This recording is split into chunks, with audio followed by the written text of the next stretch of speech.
The speed at which a carbohydrate causes a change to your blood sugar level is often referred to as the glycemic response, and it's measured by a concept called glycemic index, or GI, the GI value of every carbohydrate you can get on the internet. It essentially rates everything against sugar, and sugar is given a score of 100. The lower the score means the less of an effect compared with sugar a carbohydrate will have. The problem with that score is that the GI of 100 is not table sugar. The GI of 100 is actually glucose. Most people in Australia eat sucrose. And remember, that's one bond of fructose, one bond of glucose stuck together, which requires a bit of digestion to break them apart before they can enter your bloodstream. So the GI of sucrose is generally about 70 to 80. So we're going to take that as sugar. The speed at which our sugar levels change, and therefore our insulin response, is what causes most of the problems. It's one thing to be concerned with how many carbohydrates we're eating. The biggest concern, though, is the quality of the carbohydrates. And that we need to keep in mind the structure of those carbohydrates that we've just discussed. There's three main factors that can change the quality of a carbohydrate that we've got control over. One is the ripeness of carbohydrate, mostly fruits and things. The second one is the degree of cooking that we apply to a carbohydrate. And the third one is the level of processing that the carbohydrate has gone through in order for us to have the food.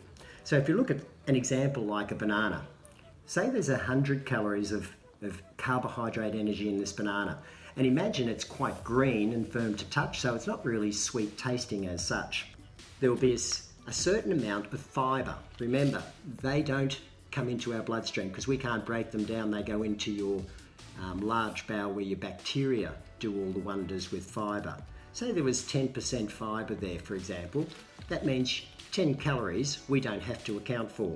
Because it's green, a lot of the carbohydrates are resistant starches, which means, again, we can't break them down. They don't come into our bloodstream. They feed our bacteria, so we don't have to account for them. Say, for example, there might be 10 to 30% of the carbohydrates in a green banana like that. And then of the rest of the carbohydrates, there's not many sugars. That's why they're not sweet to taste. Most of the carbohydrates are in the form of starches. And these starches, because they're green and firm, are held tightly together and requires a large energy level of digestion to try and break them apart, and therefore they enter the bloodstream more slowly. So of 100 calories that we eat a green banana with, about 20 to 40% of that calorie value we don't have to worry too much about, because they're not going to come into our bloodstream. They go in and feed the bacteria, and that's all going to be good for us. The GI value of a green banana is well less than 50, and that's considered a low GI food.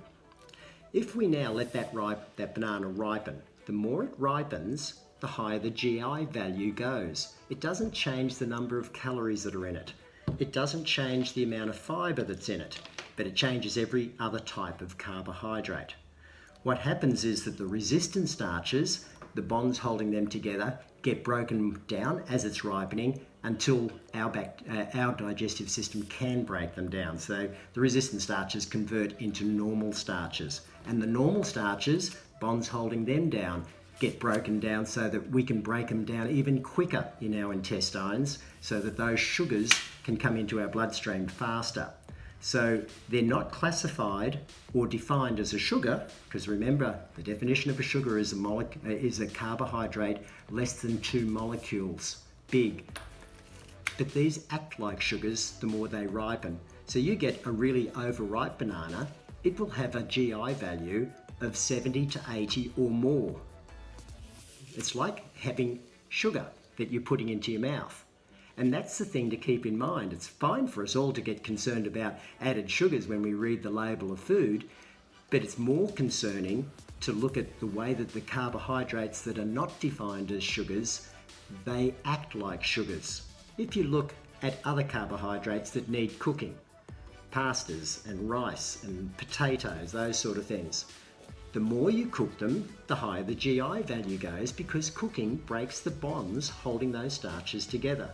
So if you're going to have pasta, have it al dente, nice and firm to touch, because that keeps it in a lower carbohydrate range. The more you cook it, then it makes those carbohydrates that are not defined as sugar act like sugar in terms of how quickly we can break them down so they become sugar-like.